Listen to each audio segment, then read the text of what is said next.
Hi, and welcome to Acing the Interview and Getting the Job. This is a quick fire conversation with our outstanding industry professional panelists. And this is all part of Fit Day presented by Wells Fargo. This event is made possible because of our incredible sponsors, many of whom are represented on our panel today, which is super exciting. So thank you to all these fantastic companies and organizations for bringing this job training to you, our ProStart community in California. So I'm going to get us started, and everybody please meet our panelists. We have David from BJ's Restaurants, Brian from BJ's Restaurants, Jennifer from the Cheesecake Factory, Samantha from the Cheesecake Factory, Michelle from IHOP, Liz from Hilton Hotels, and Cheryl from the Habit Burger and Grill. What a great panel we have, and this will be super exciting. And Natalie, of course, our ProStart program director, whom you all know. All right, let's get started with our first question. And I'll start with you, Jennifer. What is the top trait or skill you look for in a new hire?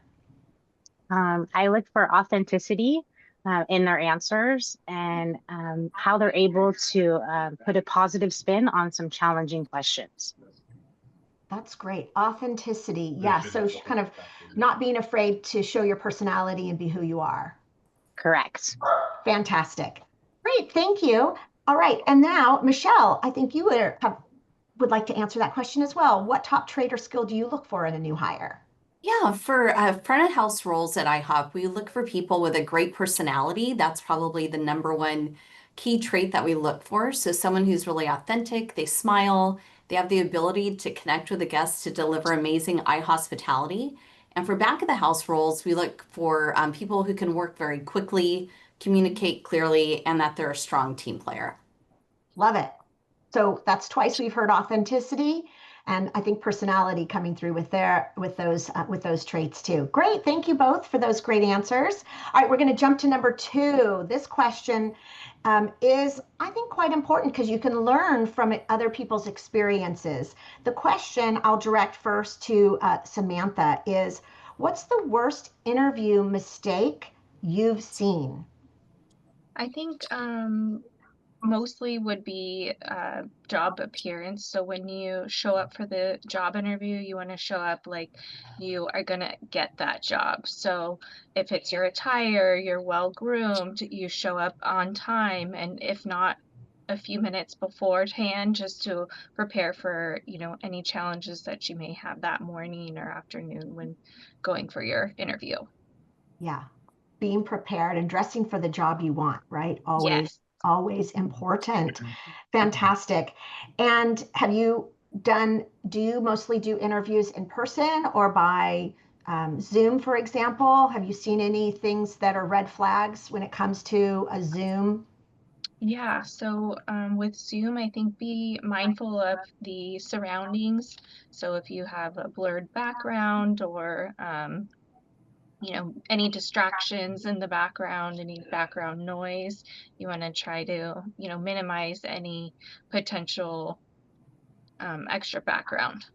Great. Yeah, so important. It's as though treating it as though you're showing up in person as well, right? And being aware of Yes. all those things. Great advice. And Cheryl, how about you? What are some of the mistakes you've seen that we can all learn from? Well, a little bit along the lines of what Samantha was saying. I once had a candidate show up to their interview in their pajamas, like fuzzy slippers and all. Was not great. I've also seen Crocs in interviews, which again are kind of just not a professional look. And like, look, you don't need to show up in a three-piece suit, but I really want to see you put your best foot forward. I want to see at least a well-polished, well-groomed look and appearance. That helps me know that you take pride in who you are and what you're doing and coming to meet me. Yeah, great advice. I guess for a show of hands, does showing up ready to kind of get the job, how you're dressed, and with a positive attitude make a difference? So, It's unanimous. Okay, great advice based on what others maybe have not quite done perfectly. All right, let's move on to this next question. And I'm going to start with you, Liz. What's the one thing that sets a good applicant apart from a great applicant? That is a great question. I would say a great applicant is prepared at their interview and they're showing that they're eager to learn in the interview and when they get the job. So, someone who is asking questions and showing they've done some homework about the company, they are going to show that they really want that job. And just remember, the person who's interviewing you is a person who already works at this company and they think it's a great place to work. So they want to think you think that too. So come ready, come eager, and you will stand out. Yeah, great advice. We have this thing called a website, right? And Instagram and other ways that we can find out about a company and sort of get an idea of their culture and their menu. I suppose if you're going to work in a restaurant, maybe try to visit the restaurant if you can, so you can get an idea of what kind of food is served and the vibe of the restaurant. Great advice. And Cheryl, do you have any advice here in terms of setting apart as a great applicant? Setting yourself. Yeah, sure. I mean, a good applicant like kind of checks all the boxes, right? And I'd most likely like hire a good applicant, but a great applicant that's really going to stand apart. That's the applicant that shows some genuine passion and initiative and like really takes an interest in what they're doing and the brand that they're applying for. That for me is a great applicant where I can see their story, I can see their personality come through and shine. That's great. I was talking to someone one time who did hiring for a restaurant, and she said that she meets the applicant at the front door of the restaurant, and then she walks as fast as she can to the back of the restaurant to see if the person keeps up with her. And that helps her decide if this person's going to maybe have some initiative and drive. I thought that was a very interesting approach. Okay, super. All right, we're on to question number 4, and this we'll start with you, David. What's the one piece of advice you wish every applicant knew? Well, there's actually a few, but first impressions do matter. Show up on time, dress neatly, smile, be polite to everyone you meet, from the host that's going to greet you to the manager that's going to do the interview. And please stay off your phone. So those small details can get you hired. Yeah, that's good advice. How about you, Jennifer? Do you have some advice here as well? Yes, well, I think a lot of people can view the interviewing process can bring up some nervousness. I think people should be aware that majority of the people do have some sense of nervousness going on when they do go interview for a job. So be yourself. Definitely, if the job is going to be the right fit for you, it's best to be yourself and always make eye contact when speaking. And as well as what David had said, being polite to all around you and thanking the interviewer, for their time and things at the end makes a huge difference. Yeah, great advice, both of you. Anyone else want to chime in on this one in terms of advice that maybe something you wish you knew when you were younger that you've learned throughout your career that's helped you ace an interview? I can, Alicia. I think for me, it's seeing your authentic self. We talked about that a lot earlier. Like don't be who you think we want you to be. Just be yourself. Because when you're trying to be who you think we want you to be, like I can smell fake a mile away. And I don't want fake you, I want real you. So just give me that real authentic you, and that helps me see if you're a good fit for our team. Great. Yeah. And I would say, at your interview, you might feel a little intimidated or be worried about how, to Cheryl's point, someone's perceiving you. But try to remember the person interviewing you wants you to be successful. There's a reason that they've asked you to come in for that interview. So try to shake out your nerves. You've got this. I like that. Shake out your nerves, and that they're interested in talking with you, and that's why they've asked you to come in for the interview. That's a great thing to keep in mind and remember. Okay, we ready for the last question? And it is, what's one thing a student with little or no work experience can do to stand out in an interview? We're going to start with Brian, then we'll go to Liz, and then if anybody else has something you'd like to add, we'll open it up as well. Okay, Brian, What can someone do with little or no work experience to stand out? Well, I would say that the first thing they would need to bring, obviously, is their personality. They need to bring their own drive, their initiative. They're showing that they really want to work.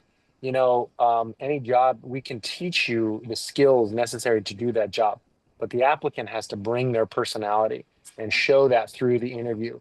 The way they describe their previous experiences, either in school or with maybe other part-time jobs or internships or after-school programs, just their enthusiasm, they can bring their personality. And that oftentimes is what clinches it. We call that a 51 percenter. They can bring the 51, then we'll teach you the rest. Got it. And so having those in-school activities, like if you're a ProStart student and you've done on-site catering, or you've got a cafe with your program, or you've done competition and you've learned about teamwork and leadership skills, taking those experiences and talking about them in the interview probably really help if you maybe haven't had a paid job before. Liz, do you have anything to add there?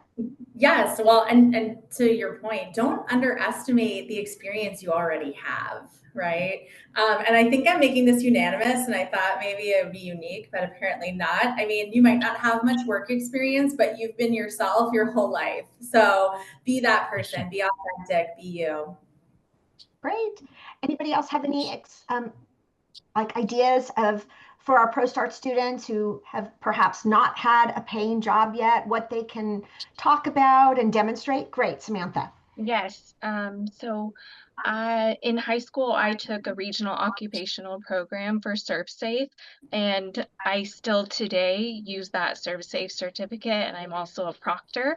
So if you're really trying to show like that you're trying to get into a particular field, obtaining any type of certificate, like a California food handler card. I always recommend that to my friends with kids that are trying to apply for jobs. So I tell them grab their food handler card so they can go to the interview showing that they've taken the initiative to learn safe food practices. It will really help set them apart, I think, from any other applicant, even with no work experience.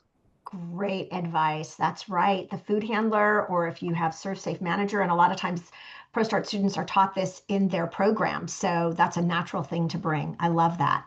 Yeah. Anyone else have any other suggestions? If you don't have any work experience, what you can do to stand out? Yeah. I do. I think just, Yes. sorry. Go ahead, Michelle, and then we'll come to Cheryl. Making sure that you've researched the company and asking the interviewer some questions before you leave, because that really just shows that you're interested and passionate about where you want to work. Yeah. So what do you think is a good question to ask? Anything that you've like tried that you've used or that someone has used in an interview that you found has been really helpful? Good one. Oh boy. Put you on the spot. Sorry. I was going to say, actually gauging interest from why that person loves working at the company. It's like, well, why do you GM love working here? So you can get a little bit of context about the culture. Yeah, That's great. You can also hack an interview and ask the interviewer, in a year from now, I have just had a stellar year. What did I do right over this last year? And they'll tell you exactly what they want from you. Yeah, great. Gauging that. That's super. I agree. And having them asking us questions, kind of like they're interviewing us as well. Yeah. If we're a good fit for what they're looking for as well. Important to put. That's right. And Cheryl, you had something else to add? I was just thinking about when you have little or no experience, think about all those things that maybe you've done in school that you might not think about right away, but it could just be honors classes, or it could be a really hard team project you had to work on where you stood out as a leader. Sports are always a big one for me. I love talking to and hiring athletes that could be because they tend to bring a ton of initiative and team player spirit, which I love to see. Or even like odd jobs you've done around your neighborhood or with your family. I've had folks that help out with the family business and they don't tend to see that as job experience, and it is, or babysitting, things like that. So think about the stuff that you do that you might not think about as work experience that an employer might see as like, yes, that absolutely shows me you're capable. Great advice. You all are experts in this, and thank you so much for sharing your wisdom. I think key takeaways in my mind are show up as yourself, do a little homework before you show up for the interview, whether it is in person or digital, and ask questions and follow up, and make sure that you put your best foot forward, showing up on time or early, and ready to have a nice conversation with the person that is sitting down with you to learn about you and how you might join their team. So thanks for being on our team, by the way. Okay. Team California Pro Start, thank you for supporting us. We really appreciate your involvement in Fit Day. And we hope everybody out there in Pro Startville has a fantastic Fit Day and that you ace the interview, get the job, and have some fun with that first paycheck. Thanks so much, everyone. Have a great day.